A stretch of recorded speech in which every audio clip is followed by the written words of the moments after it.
नमस्कार, मी प्रमिला कुंडलवार. आज तुम्हाला मेथीचे लाडू कसे बनवतात ते दाखवणार आहे. तरी ते थंडीच्या दिवसात कमरेसाठी, हातापायांसाठी चांगले असतात. डिंक, काजू, बदाम टाकलेले असतात, पौष्टिक असतात. आणि हिवाळ्यामध्ये त्वचा आपली कोरडी पडते, तर तेल वगैरे कोणी तुपाचे करतात, कोणी शेंगदाण्याच्या तेलाचे करतात, कोणी आपण हे मोहरीच्या तेलाचे, ह्याचे करडीच्या तेलाचे करतात. तरी मी शेंगदाणा तेल, आमच्या जळगाव भागाला शेंगदाणाच तेल, मी शेंगदाणा तेलाचे तुम्हाला लाडू करून दाखवणार आहे. हा व्हिडिओ शेवटपर्यंत पहा. वगैरे बघू. 150 ग्रॅम मेथी घेतली, डिंक 200 ग्रॅम, गोडंबी 150 ग्रॅम, काजू 150 ग्रॅम, बदाम 150 ग्रॅम, खारीक 200 ग्रॅम, खोबरं 200 ग्रॅम, हळीव 100 ग्रॅम, गूळ घेतलाय 1.25 किलो, लेले गहू अर्धा किलो. खोबरं मिक्सर मधून काढून घेते. हे खारीक पुसून धुवून किंवा आपण असं उन्हात सुकवून घ्यायची. खोबरं पुसून तुकडे करून घ्यायचे, 2 दिवस सुकवायचे, म्हणजे लवकर आपल्या घरच्या घरी काढता येतात दोघं मिक्स करून.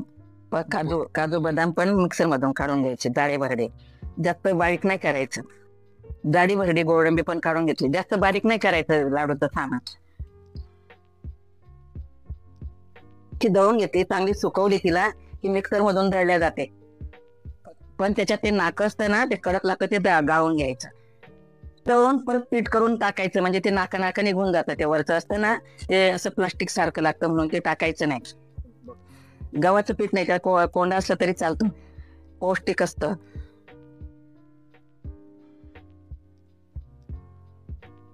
किंवा कुटून घ्यायचं नाही, तसंच टाकायचं.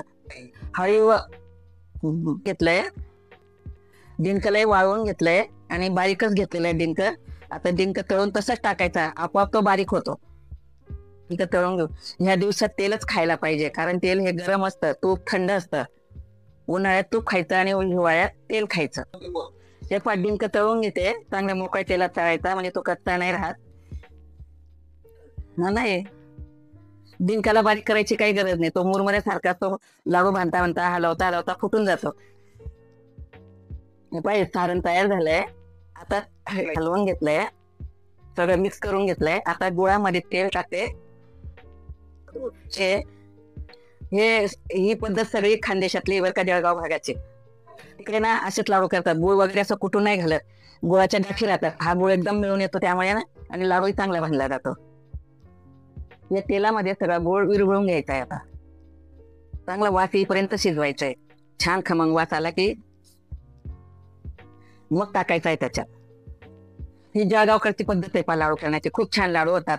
आणि ह्या दिवसात हिवाळ्यात पौष्टिक खायला, म्हणजे स्नॅक पदार्थही जास्त जायला पाहिजे पोटात, म्हणून काजू बदाम, तुम्ही अक्रोड वगैरे पण घालू शकतात. मला अक्रोड नाही आवडत, मी अक्रोड नाही घातले. हे पा कसा गुळ शिजतोय, पा छान एकजीव झालाय. असा वास येईपर्यंत एक सुद्धा गाठ नाही राहिली. आणि काही खडे वगैरे असतातच गुळात, ते खाली बसून जातात. त्यामुळे ही पद्धत छान आहे गुळाची, खानदेशातली पद्धत आहे. हे बघा.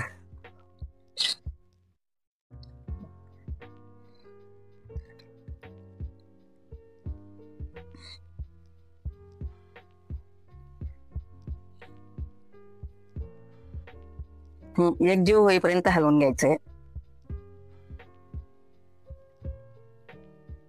मी तुम्हाला प्रमाण पण सांगते, 1 किलो मेथीला किती घ्यायचं, अर्धा किलो मेथीला किती घ्यायचं. अर्धा किलो मेथीला प्रमाण सांगणार, ते 1 किलोला तुम्ही दुप्पट करू शकता. हे अर्धा किलोचं प्रमाण सांगणार, तुम्ही त्याचं डबल करून 1 किलोचं प्रमाण घेऊ शकतात. पण दिलंय, गाठ वगैरे काहीच राहत नाही, म्हणजे गुठली वगैरे काहीच राहत नाही. खायलाही स्वादिष्ट. तसा कच्चा गुळ फोडून टाकला तर वास येतो गुळाचा. हे खडे असे खाली राहून जातात. बनवणं झालेलं आहे. आता तुम्हाला सांगते, हे थंड झाल्याशिवाय डब्यात भरायचे नाहीत. आणि हा लाडू फुटत सुद्धा नाही असा पाक केल्यामुळे. मी करडीचंही तेल वापरू शकतात किंवा तूपही वापरू शकतात. फक्त साहित्य सारखं आहे, मी जसं देईल डिस्क्रिप्शन तसंच वापरायचं आहे. आणि तुम्हाला लाडू करून पहा, खाऊन पहा. माझ्या व्हिडिओला लाईक करा, चॅनलला सबस्क्राईब करा. काही अडचण राहिल्यास मला कमेंट करून सांगा.